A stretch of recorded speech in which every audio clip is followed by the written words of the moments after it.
नमस्कार, times of Swaraj में आप सबों का स्वागत है और मैं हूं संतोष सिंह। और आज हम टाइम्स ऑफ स्वराज में चर्चा करने जा रहे हैं कि काउंसलिंग के नाम पर जो चीजें चल रही हैं, हमें यह समझ में नहीं आ रहा है कि शिक्षा विभाग इस काउंसलिंग के सहारे क्या साधना चाहती है, या फिर यह भी हमें समझ में नहीं आ रहा है कि शिक्षा विभाग काउंसलिंग का जो आधार फॉर्मेट तैयार कर रखा है उसके सहारे क्या साधना चाहता है।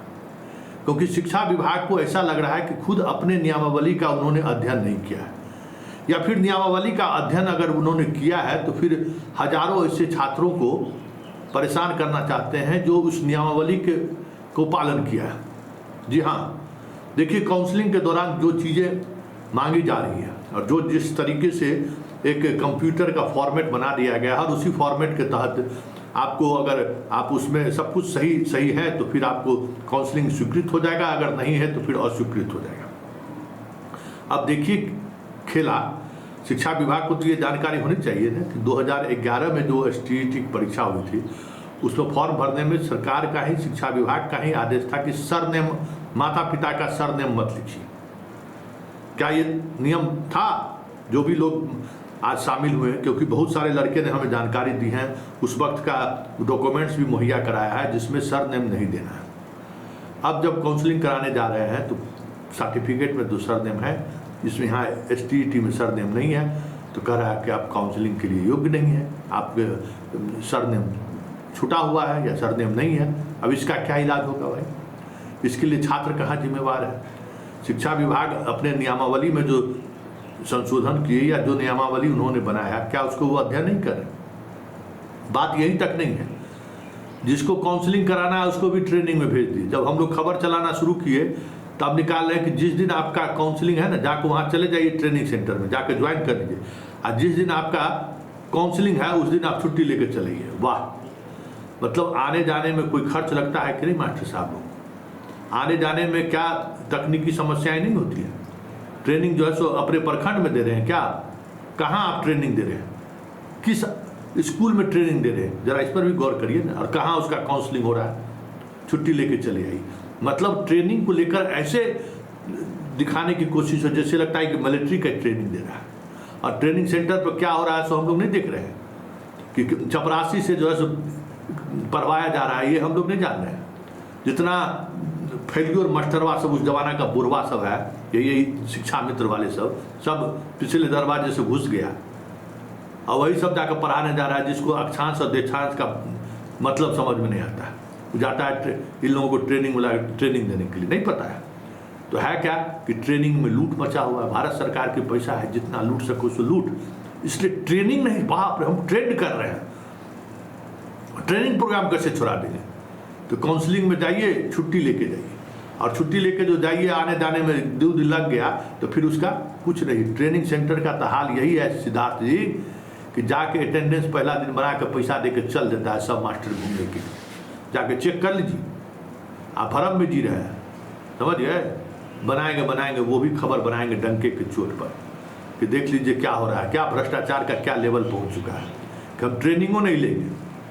ट्रेनिंग की खूब व्यवस्था तो अलग बात है, जो व्यवस्था है ही, खाना पीना का जो समस्या है, पढ़ाने वाला भी नहीं है। और जो उस तरीके का फर्जी मास्टरवा है वो अपने तरीके से अटेंडेंस बना के गायब भी हो जाता है पैसा देकर। तो क्या कीजिएगा? यही चीज़ है। और जो सीधा साधा टीचर जो पढ़ाने वाले हैं, जो पढ़ा रहे हैं, वो साइबर कैफे वाला कहीं गलती कर दिया, कोई डाटा गलत चला गया, उसमें परेशान है। फॉर्म में TET नंबर का, STET का जो है सो भरना चाहिए तो परीक्षा का फॉर्म का नंबर डाल दिया है। बहुत सारी तरीके की त्रुटि हुई है, क्योंकि ये लोग भी तो वही है ना। हम तो मानते ही ना, शिक्षक बनने के बाद उनका IQ लेवल जो है ना, भगवान जानता है। हमारे घर में 17-18 गो शिक्षक हैं, और उन शिक्षकों का IQ लेवल देखते हैं कि क्या करते हैं। जीवन भर बच्चे रहते हैं, उनके पढ़ाने के अलावा और कुछ समझ में नहीं आता है। लगता है पढ़ाते ही ना, मतलब सब उनके नज़र में विद्यार्थी है। नया कुछ चीज़ लें, कुछ दुनिया में क्या बदलाव हो रहा है उस पर कोई मतलब नहीं है।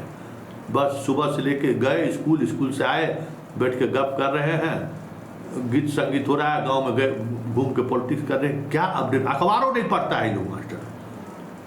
तो स्वाभाविक है, गया जो आदत है दे दिया अपना साइबर कैफे में कि भर दीजिए हमरा, मैक्सिमम आदमी का गलती हो गया है, वो गलती में। और एक और प्रॉब्लम है कि कल बहुत सारे शिक्षकों ने फ़ोन किया कि भाई जिसको BSNL का मोबाइल है उसको OTP आ ही नहीं रहा, और OTP नहीं आएगा तो आपका काउंसिल सक्सेस नहीं होगा। आधार का लिंक है तो उसके सिस्टम में OTP आना चाहिए। आपके मोबाइल का जो है, मोबाइल में आप उस डाल के लब ले रहे हैं तो ले रहे हैं, जब उसके सिस्टम से डाला जा रहा है तो OTP आ ही नहीं रहा। तो इस तरीके की भी तकनीकी समस्याएं हो रही है। लेकिन इन सब से इतर जो सबसे महत्वपूर्ण बात है, शिक्षा विभाग अभी तक जो निर्णय लिए हैं उस निर्णय का भी तो अवलोकन करिए कि आप क्या क्या निर्णय लिए हैं, किस किस परीक्षा में आपने क्या निर्णय लिया है। अगर 2011 के STET की परीक्षा में अगर अभिभावक का, माता पिताजी का सरनेम लिखने से आपने अगर मना कर दिया है तो ये छात्र बताएगा आपको कि आपको खुद इसकी जानकारी होनी चाहिए। और ऐसे जो 2011 के STET के आधार पर जो लोग बहाल हैं वो उनको जो परेशानी हो रही है उसके लिए तो शिक्षक जिम्मेवार नहीं है, आप जिम्मेवार हैं। छुट्टी लेके वहाँ जा भी रहा है, नहीं हो रहा है, फिर दोबारा उसको उसी सिस्टम में लगना पड़ेगा। तो ये जिम्मेवारी तो आपकी है ना, आपकी जिम्मेवारी को आपको निर्वाह करना चाहिए था। और अब हम लोग खबर के सहारे चलाएंगे तब आप जाइएगा उस चिट्ठी देखने के लिए कि भाई सरनेम का प्रॉब्लम क्या है, फिर उसका समाधान निकालिएगा। तो ये सारी चीज़ें जो हैं, काउंसलिंग की डेट की घोषणा होने से पहले अध्ययन होना चाहिए भाई। पुराने लोग जो शिक्षा विभाग के उनसे बैठक में ये सारी चीज़ें डिस्कशन होनी चाहिए ना कि हम 2021 से लेके 2023 तक जितना नियमावली बनाए हैं उसका क्या इम्पैक्ट पड़ेगा काउंसलिंग के दौरान, उससे काउंसलिंग में क्या क्या समस्याएं खड़ी हो सकती है। अरे काउंसलिंग में क्या हो, कंप्यूटर है जो बोलेगा वही बोलेगा जो आप पहले से बोल चुके हैं, थोड़ा भी फर्क होगा वो नहीं लेगा। तो ये सारी बातें जो काउंसलिंग के स्तर पर जो अधिकारी मौजूद थे उनको तो फीडबैक होना चाहिए कि 2011 में STET जो पास है उसके माता पिताजी का सरनेम अगर नहीं भी मिल रहा है तो आप उसको काउंसलिंग को ओके कीजिए।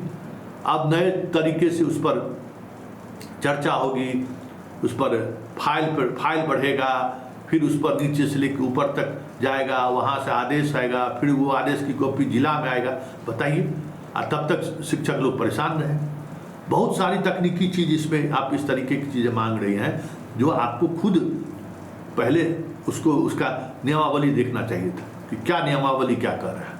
बस हो गया, फरमान निकाल दिए, निश्चिंत है, 5 गो टेबल खोल दिए, लकीर के फकीर की तरह वो देख रहा है, नहीं मिल रहा है तो चलिए आपका काम खत्म है। ये सिचुएशन थी। इस काउंसलिंग का क्या मतलब है? और इस काउंसलिंग से आपको फर्जी पकड़ा जाएगा, इस काउंसलिंग से फर्जी डिग्री वाला पकड़ा जाएगा, इस काउंसलिंग से गैर योग्यतादारी पकड़ा जाएगा? थोड़ी पकड़ाएगा।